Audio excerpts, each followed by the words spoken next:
Hi everyone and welcome back to my YouTube channel. My name is Adam and this is Adam.sews. I just wanted to go through my entries for this year's Sew Frugal 22. So if you want to catch up on that, I'm just going to roll the credits and then I'll get into it afterwards.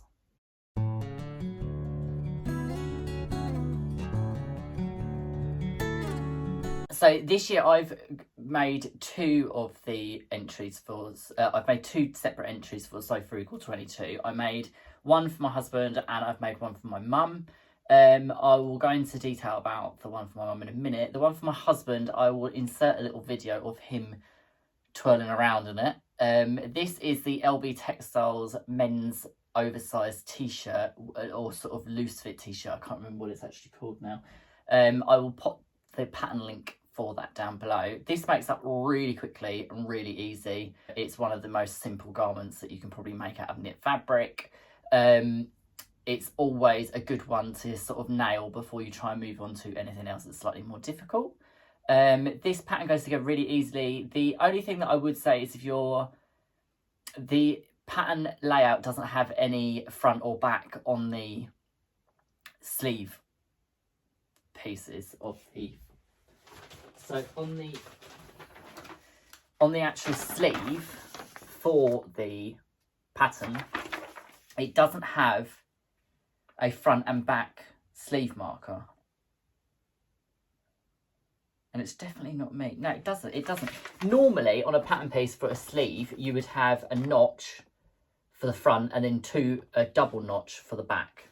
Or you will have no notch for the front and a single notch for the back. You always normally tend to have a notch of some sort that determines the back from the front for when you insert the sleeves.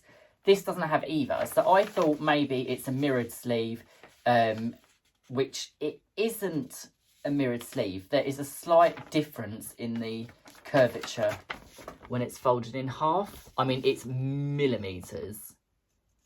So you probably... I just put them in which way round I thought was best. Doesn't really matter. There's not that much in it. To be honest, your overlocker cuts off the difference when you're constructing the pattern anyway. It's a great t-shirt though. It fits really well. He's really happy with it. It will keep him really cool in the summer because it is looser fitting than any of the Sinclair tees and stuff that I've made in the past. Although they do fit really well. Am I going to use the pattern again? Possibly. Will I go back to my Sinclair paid pattern? Most probably. There's nothing against Elbe Textiles though. I will be going on there and I will probably purchase some of their patterns as well because of the simplicity of the pattern layout and how easy it went together. So I will move on now to my sort of main Sew Frugal make, as I would like to call it, which is the Fabricsstore.com Donna dress. So the second make is the Donna dress from Fabricsstore.com. This is a free download. You have to sign up to their newsletter, which you then get the free download. I don't know if it comes up. It comes up as a link in the PDF download as an attachment. It's a bit weird, but it talks you through how to do it. I've done this before because I've used the Chelsea top from the same company. They are mainly linen based with all of their patterns and all of their fabrics that they sell.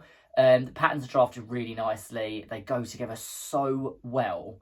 That is one thing I will say about this Donna dress. It went together beautifully. I barely had to look at the instructions. Even simple things like doing the keyhole at the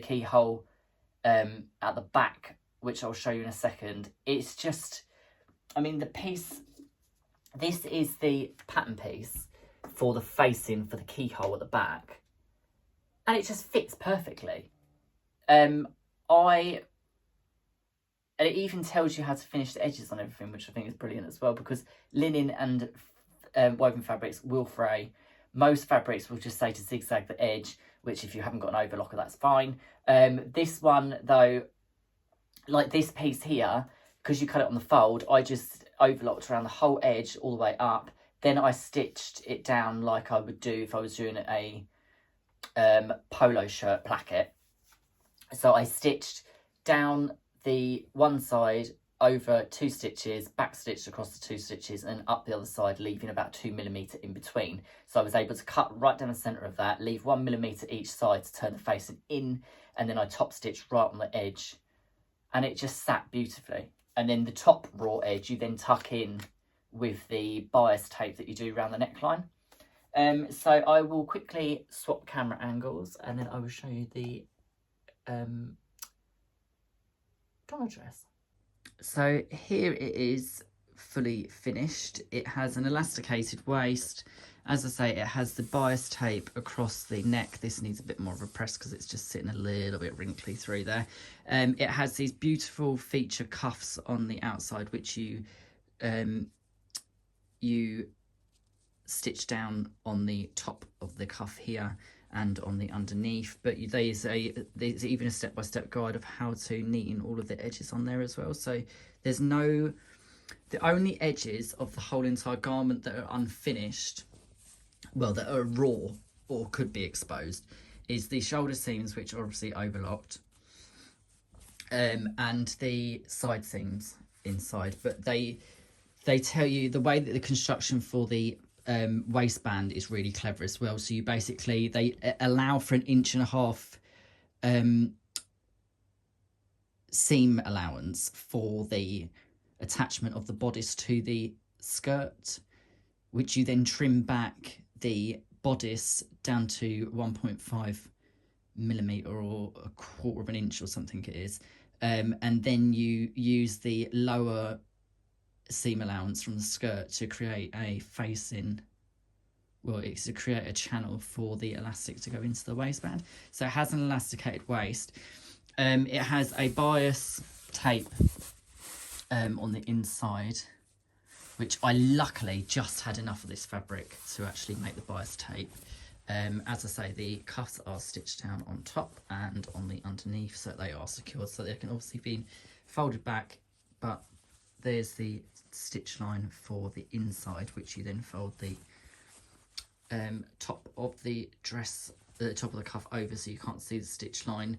And then the back has a really nice keyhole. This tab here I need to just quickly unpick and just move up slightly, just because it's making that sit off by about 3mm. So it's just got that one button fastening at the back. As I say, it's got a really nice way of doing the facing, and the facing is completely, focus camera, focus. The facing is tucked into, that button is stitched on horribly. It's tucked into the bias tape, so you have no raw edges on the top, and then the underneath is all. So as I say, yeah, nice keyhole button, goes together really nicely. This is a chambray type fabric, as I didn't have any linen, and I literally just managed to squeeze this dress out of it with the amount that I had. There's my scrap bin that's now been taken over by Luna. And the hem, I just did a simple double fold, nice and neat, no raw edge. And as I say, the only other sort of unfinished edge which I've done the overlocker is the side seams. So that is the Donna dress by Fabricsstore.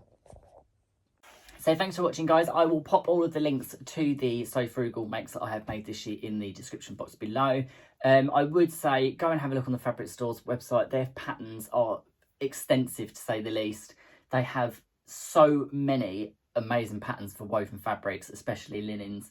But you can substitute it with a nice cotton woven or a nice chambray, or whatever you've got really. But there's just so many patterns on there. There's, as I say, I've made the Chelsea top, which is a woven raglan t-shirt, which I've made 2 of for my mum, and she really likes those as well. So I'm hoping that this one will go down a treat. But we shall see. I will keep you posted, and I will probably see you all tomorrow for Friday Sews. Take care, everyone. Bye.